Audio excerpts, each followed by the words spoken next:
So if you have billing dispute with one of these public safety companies, that can be handled, right? What they can't compromise is the availability of the network, right? Beauty of it. And we know, like hands down, there is one network in this country that like trumps all of them when it comes to the reliability of it.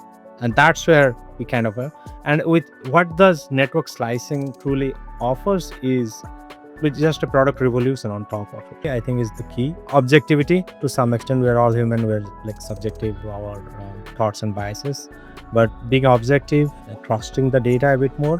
When I joined around 8 years ago, we have to go to our central offices just to see how the cable is laid out, how the machines are.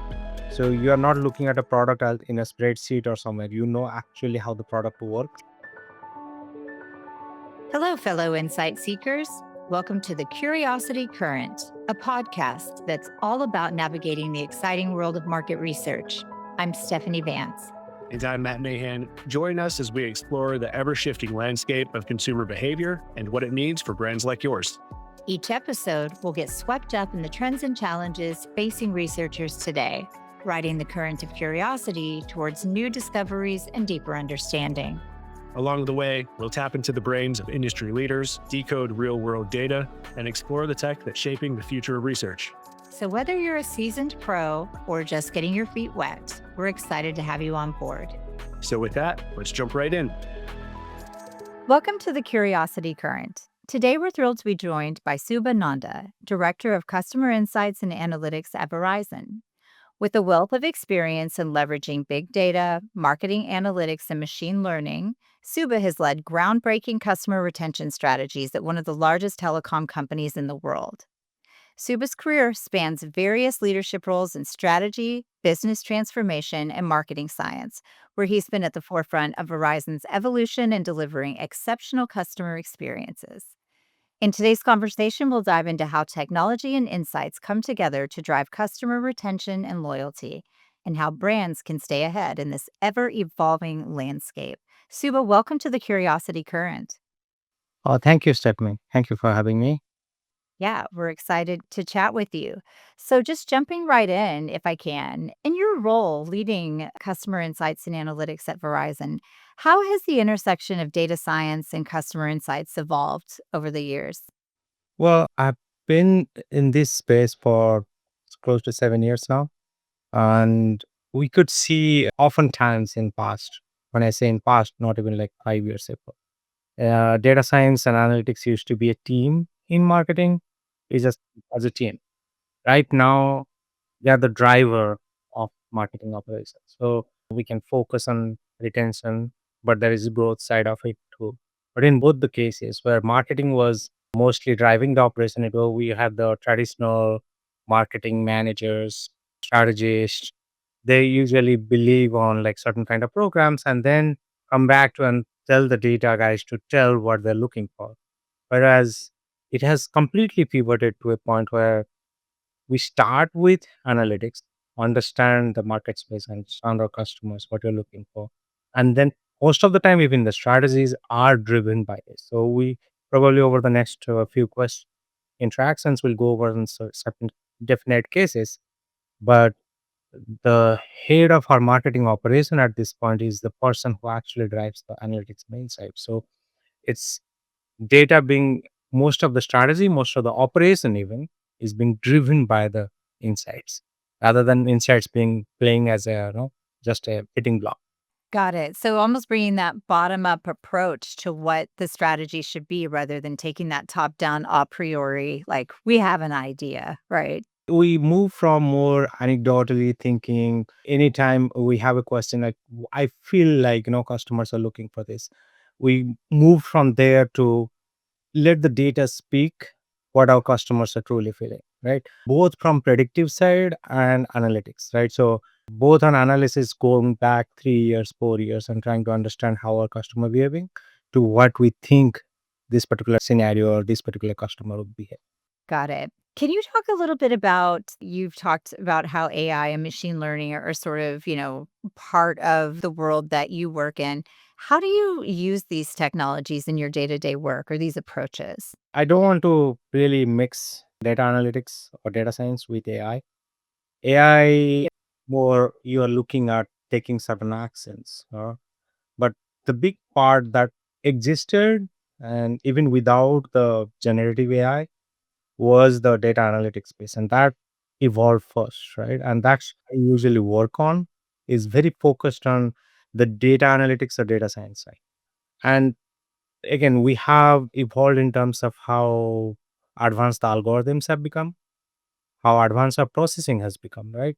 So if you are running data models in a old like a suite, you have limited capabilities versus if you are running it on GCP or AWS, depending on what you prefer, you get more access to newer technologies, newer platforms, newer more complex algorithms, actually coming up with your predictive models. Same thing on the analysis side, right? So traditionally, we have gone with say Tableau, PowerPoint, different visualization analytics tools that historically has been used.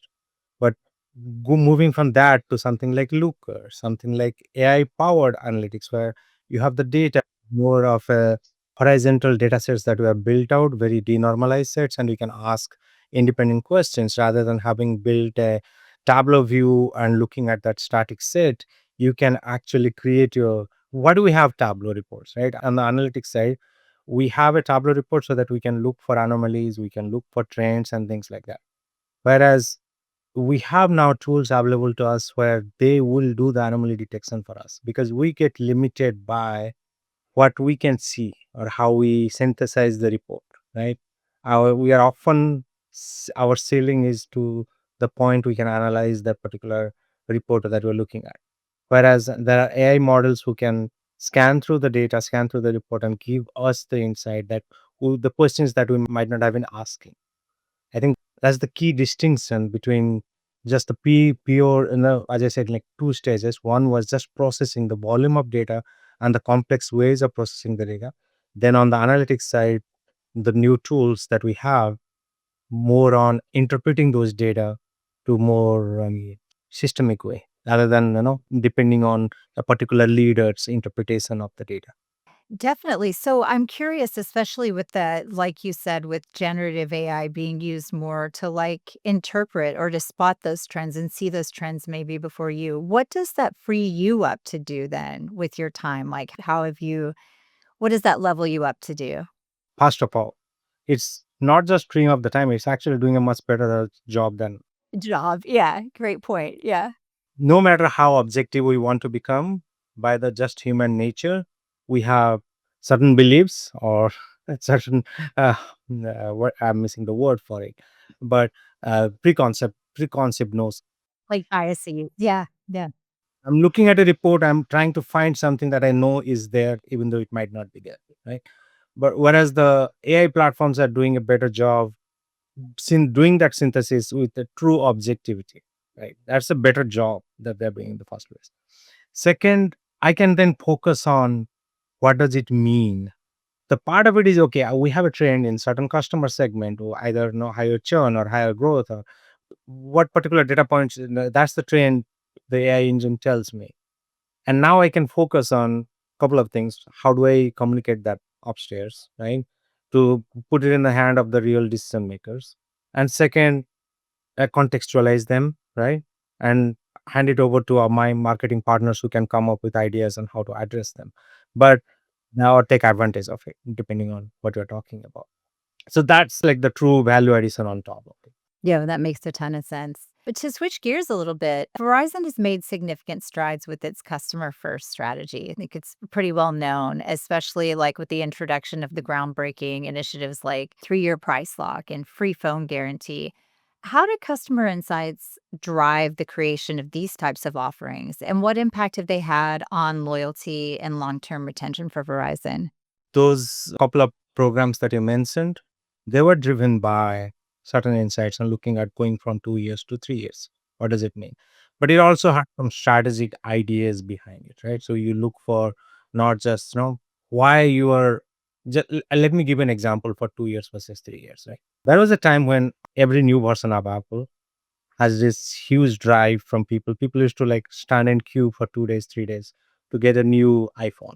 And Samsung or other Android devices were like far behind in terms of the technology, and they were, even when they evolved, devices used to last for like a year, 2 year before they become obsolete. That's no longer is the trend, right? People hold on to their devices longer for a couple of reasons. It's almost, I won't say that plateaued in terms of the, like, we have maximized to the point, like right now all our phone delivers us ultra HD screening, right? All the stain qualities and all that. Even if they increase that by a bit much tomorrow, eyes and mind able to interpret the difference? Probably not. Like, we have reached the diminishing return of investment in terms of the investment into the devices themselves. So, for one reason, that they're actually much better, like durable. If you can look at the screen, the construct, the physical construct of the phones are much better today than they were, say, 5, 6 years ago. And software and technology wise, they have kind of reached that point of low marginal return on investment, right? When you are seeing those two trends, and we identified that a few years ago, the people are holding on to their devices. Why 2 year price guarantee was, or 2 year device lock was there before? Because every 2 years people used to upgrade their devices, right? So instead of 2 years, if you give it 3 years now, you get it works out well for everybody, because again, you are not looking to upgrade your device in 2 years. You can hold on to a device, you get a better price for it, right? And it's actually financially works better for us too, because again, devices are expensive for carriers. So that's like one of our bigger cost base, right? So if we can extend the device for the customer, we get them for 3 years, and then customers pay much less for it, right? And we can build on, probably we'll get to it, like how phone line itself has become kind of a commoditized. So you look for services on top of it. So longer duration you are with the customer, you understand them a bit better, and you can tell them what this customer is truly looking for. Phone is a mean to their need, and the need could be much more than just having a telephone line. Yeah, absolutely. It's so interesting to hear you talk through that. I worked in telecom. I actually worked for a mobile manufacturer. It's been about 10 years. And at that time, you're it's so different than what you're talking about now. You're right that like every year, just the iterations that were happening were large and big and would take your phone so much further. And so even waiting those 2 years could be kind of brutal, but it doesn't feel like that anymore at all. So it totally makes sense.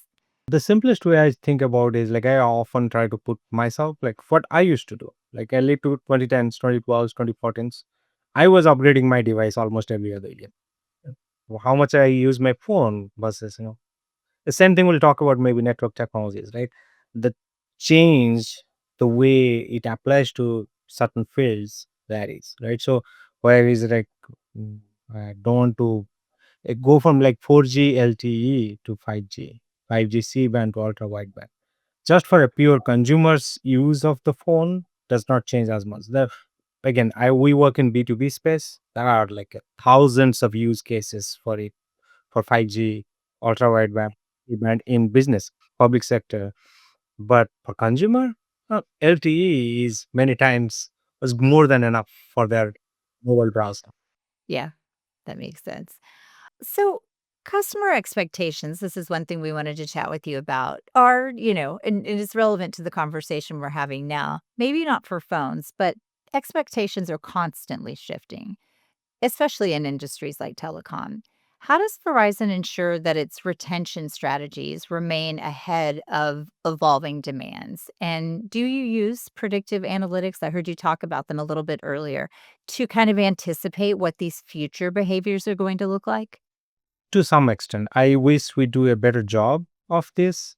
Oftentimes, with any large corporation with P&L goals, quarter to quarter, month to month, you get bogged down on how can I meet my target for the month? How can I meet my target for the quarter?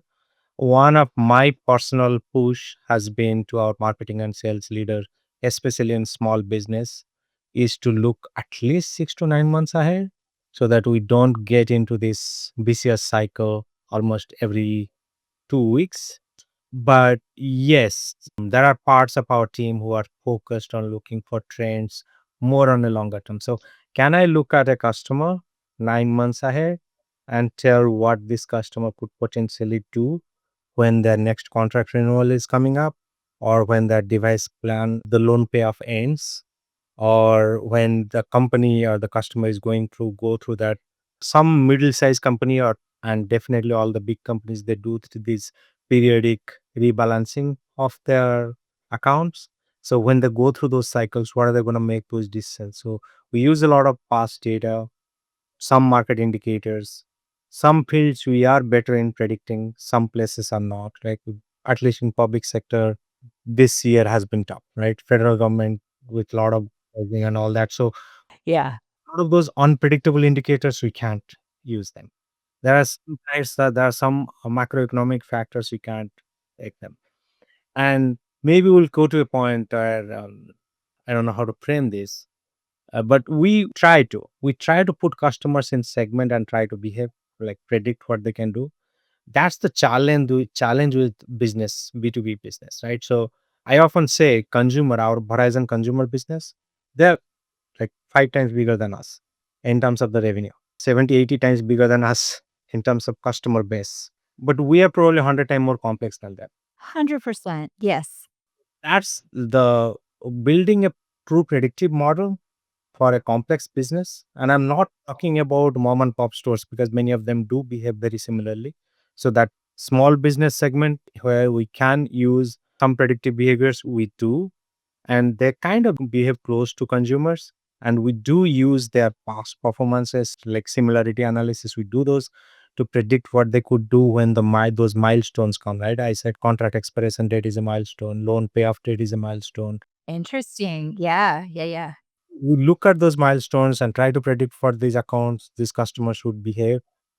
But when it comes to anybody, I'm talking like 50 plus lines customers, we very account based focus at that point, because they are kind of unique in their own way.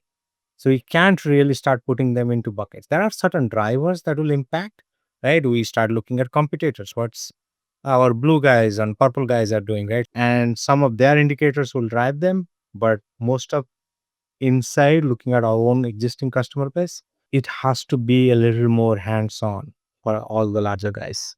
That totally makes sense. And I have to say, I have that same experience too with, work on the supplier side with larger clients in a B2B environment. So I know exactly what you mean. They're all different in their own ways. I'm curious, what do you think, being so close to like customer analytics and, especially the B2B customers and the way you think about them?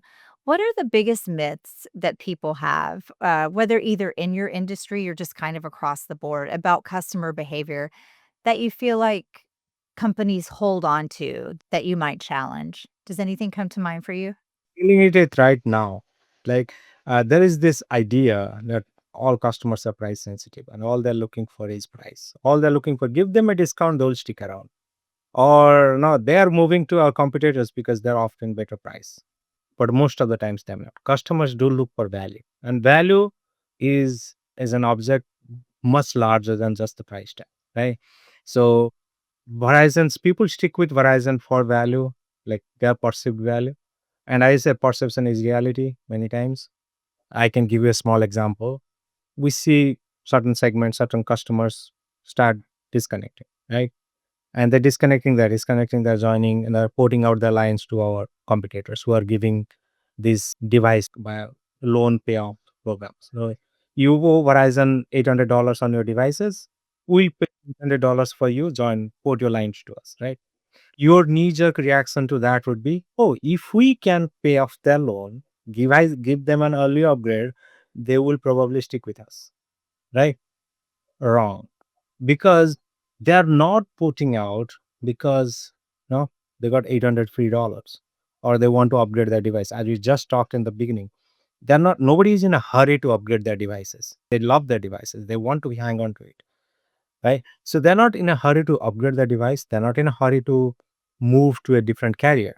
What they're hurry of is getting out of Verizon. Why? In many times we found, because of certain customer experiences. Many experiences is even go back to when they first joined or first added these lines. Many times that first impression is everlasting. We had issue in customer onboarding, we had issue in like bill gaps in understanding the bill, the first bill, you see the discount, don't see the discount and all that. And sometimes the promos that got applied, like a lot of miscommunication with customer experience when they join, when they go through some of the milestones in the customer life cycle with us, and hold on to those. When they get piled on, they hold on to those. And all they're looking for is somebody to free them off their contract. And they would have ported out after the loan payoff happened. Then somebody came and said, I'm going to pay off your loan. You say, "Oh, okay, sign me up." That customer experience piece is the key driver for many of the customers. So that conception that, okay, if I give them promo, if I give them discount, they will stay. I think our customers are smarter than that, right? Most of the times, if you make their life simple, we're talking about small business owners, we're talking about people who are making thousands of decisions every day. They, if you can make them make one less decision, like porting out a carrier is not an easy thing, it's an hassle, like right, along with everything they are going at. So we can make their life easy by, I often talk like there are three ways of looking at it. First, we'll study the customers who left us and go back, look like since the day of their inception, study their journey and what could have triggered, right? And then you look for those triggers, could we have addressed them? Then what we have started doing is we have identified those interaction points and have programs with our digital engagement, with our customer service organization, start engaging with the customers and solving their problem in time. Then the more strategic is looking at fundamentally what is the problem with our tech stack is the problem, with the business process is a problem, our product pricing is the problem, whatever it is, right? Look at strategic changes to make those. So those are like three stages. You have to look at these problems and not just look. My team manages all the loyalty offers and discounts and all that. And we see that it doesn't make a marginal defect if we give 20%, 30% discounts to the customers. Those who are going to leave, they're going to leave. That's such an important learning. I mean, because it sounds like when you do the root cause analysis that, like you said, it's not about the price at all. It's about some unhappiness in their experience that needs to be addressed directly rather than through a discount, right? And then you're leaving money on the table on top of it. More importantly, that's always has been Verizon's brand, right? We are a premium service provider for a reason, for the quality of service we provide, for the kind of network we have. So you don't, as our brand, are protecting our brand, we don't want to get into that game No, yeah. with our customer competitors. Totally makes sense. Well, you mentioned some segments a little bit before talking about, the uniquenesses that come with like larger enterprises. I'm curious about another audience that you serve. And I'm thinking about the introduction of Verizon's frontline network slice for first responders. It seems like it really exemplifies how Verizon has advanced its tech offerings with customer centricity in mind. How do you approach customer retention in these highly specialized markets like public safety, where service needs and expectations are really different from like general consumer behavior? If we do the market sizing today, like market share, Verizon is like hands down leads when it comes to public safety, both in federal and state, and public sector in general. But it's a, as I said, it's a lot of wide glove approach. But even going down to, if you're talking about public safety, their customer service is paramount always, but their trust in the technology and trust in the network is even more important. We do, I'm not saying, I'm not belittling, if we have bill disputes or if we have credit disputes with a police service, New York City, or I'm giving just example, right? Hypotheticals, yeah. So if you have billing dispute with one of these, public safety companies, that can be handled, right? What they can't compromise is the availability of the network, right? Will pay of it. And we know, like hands down, there is one network in this country that like trumps all of them when it comes to reliability of it. And that's where we kind of and with what does network slicing truly offers is with just a product revolution on top of it, right? So you have pretty good network to start with. Now you are prioritizing, certain bandwidth, certain segments for explicit use. And again, our competitors have started doing that too.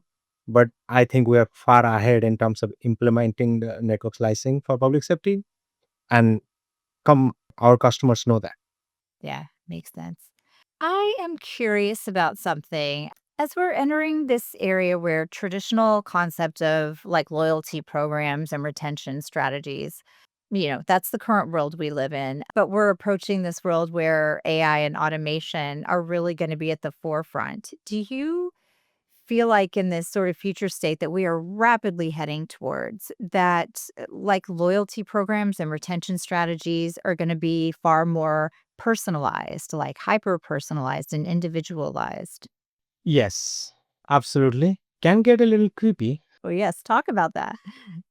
Just thinking of ideas, right? We're talking about customer flows and they're clicking on this button, and we kind of anticipate that, okay, probably the customer is heading towards this way, right? And then start offering them certain, experiences that we predict. Like the capabilities exist, but it's a fine balance between, we do that today, if I can say this, but I think it's a common, right? If you are a subscriber on anything, I'm not talking Verizon phones, right? And you want to unsubscribe that particular service, what is the first thing you do? You go to the payment side and you sign off autopay, right? If you have an autopay, you want to turn off your autopay and then go cancel the service, right? They might have charged you for last month or next month, but they won't charge you anymore because you have canceled the service. And also, just to be safe, you took yourself out of the autopay. So we look for people who's, you're browsing the autopay button or you are doing the autopay sign off. I say, okay, that's a trigger. Like, we have AI kind of observing that and then say, okay, if this customer sign up on autopay, go and study what his account looks like and what can we offer them. This might be a signal for them, moving on. Yeah. You turn off a feature, right? If you're a price sensitive guy or your business is going through downturn and you bought tons load of, say you're a consumer, you're buying like Disney bundle, Netflix bundle and all that. You go to Verizon account and start signing off those, disconnecting those bundles. If you're disconnecting those bundles, that should trigger that, oh, this customer might become price sensitive for some reason. Let offer them some other price plans that might be better for them. And it will pop up like as they're browsing. To some extent, that's good. At some point, people are gonna be like, oh, are you then watching my every step on what I'm doing? Right. It's a fine line, right? Yeah. It's relevance without creepiness, right? So we do talk about like whenever such an idea come, we do have a like a thought group to kind of filter it down and say, okay, what's the customer would look like, right? What's the customer experience is going to be, so that it does not come to a point where customer feels uncomfortable interacting with us. Makes sense. Yeah. Suba, to kind of wrap us up, there's a question that we always like to ask our guests. We have a lot of, folks who are getting, master's degrees in market research or just starting their careers in analytics. And so we always like to ask our guests who are typically have been in the field for a while, looking back on your career, is there a piece of advice that you would offer to somebody who's just starting out in the field of, either customer insights, customer analytics, something like that? I don't know if I'm the ideal candidate for it because I accidentally landed in this role.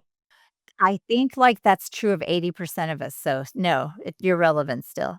So, but at the same time, I think who's that? Einstein or somebody said like, curious mind, analytic. You just need to have that curiosity, I think is the key. Objectivity to some extent, we're all human, we're like subjective to our thoughts and biases, but being objective, trusting the data a bit more.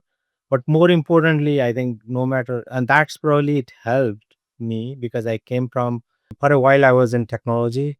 So I understand how platforms and tech stacks work. I was actually in CX, so like CRM solutions development and all that. Then I worked quite a bit in business transformation, and that business transformation, but it was very aligned towards product, network, like understanding what we are selling, understanding who our customers are. Does not require analytics, right? And if you're just, I have met a bunch of people like really exceptionally talented, very smart, comes with like PhDs. They can teach data science in MIT for all that matter. But is a big but is understanding your customer, how they behave, understanding your business model, what you are selling, right? So the first thing I say, like if I'm working in this, especially on the business operation side, I need to know the product I'm selling. No matter what operation I am in finance, I am in business transformation, I'm in product, does not matter what my role. And try to do that with my team is understand the products that we're selling, understand who you are selling to. Then comes the functional role, right? You can't, irrespective of you want to be a data analyst, you want to be a business analyst, you want to be an architect, you want to be a data scientist. Those are just tools. Those are mechanics that are going to help you with the job. First thing comes is understand your product, understand your customers, and then see how your skill set's going to fit in there.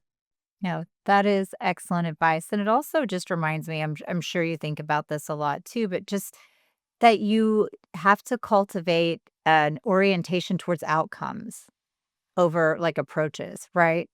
So when I approached my SVP of this organization that I'm part of right now, I approached him 5, 6 years ago on like, where do we move next? I was part of this central business transformation organization, which was a lot of ideation, understanding the product, and coming up with concepts and such. Like, he said, Suba, you need to spend some time in the operations because operations results are the key.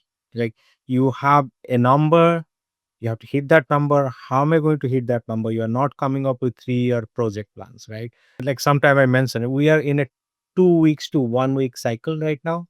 We have weekly KPIs that we need to hit.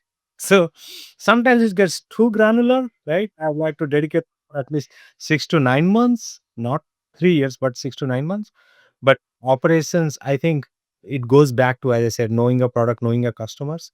You have to work in operations so that you get the hand on a pulse to understand how it's truly moving. How do we even sell things, right? We are this getting out to market operation. So we like, I will visit a retail store here somewhere. I will see how they're using, what's the customer interaction will look like. Like visiting a field is kind of a mandatory rite of passage for people in Verizon. You are in any kind of leadership role, you need to know the market. When I joined around 8 years ago, we used to have you have to go to our central offices just to see how the cable is laid out, how the machines are.